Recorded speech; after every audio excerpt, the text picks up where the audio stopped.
तो हेलो दोस्तों, हम इस वीडियो में बात करेंगे भोजपुरी के सुपरस्टार अंकुश राजा जी के बारे में। तो दोस्तों, अंकुश राजा के गाना आने जा रहा है, जो कि गाना लिखे हैं बिट्टू विद्यार्थी जी और म्यूजिक दिए हैं किशोरी पांडे जी। तो दोस्तों, यह गाना टी सीरीज से आने वाला और यह गाना के नाम है टिंकू जिया, जो कि साउथ लेवल का गाना है, जो कि टी सीरीज हमारे भोजपुरी चैनल से रिलीज किया जाएगा। तो दोस्तों, ये बहुत ही बड़ा गाना होने जा रहा है। तो दोस्तों, इस पर प्यार आशीर्वाद बनाए रखिएगा। और दोस्तों, ये गाना टी सीरीज हमारे भोजपुरी चैनल से रिलीज किया जाएगा, जो कि गाना के नाम है टिंकू जिया, जो कि कल यानी कि 10 तारीख की सुबह रिलीज किया जाएगा।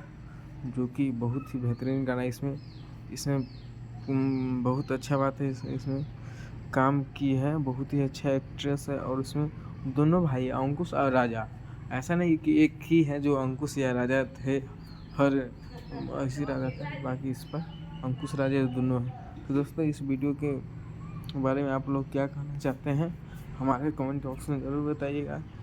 वीडियो पसंद आया हो तो वीडियो को लाइक कर दीजिएगा, और चैनल पर नया हो तो चैनल को सब्सक्राइब कर दीजिएगा, ताकि भोजपुरी के हर अपडेट आप तक पहुंच सके। जय हिंद, जय भोजपुरी। धन्यवाद दोस्तों।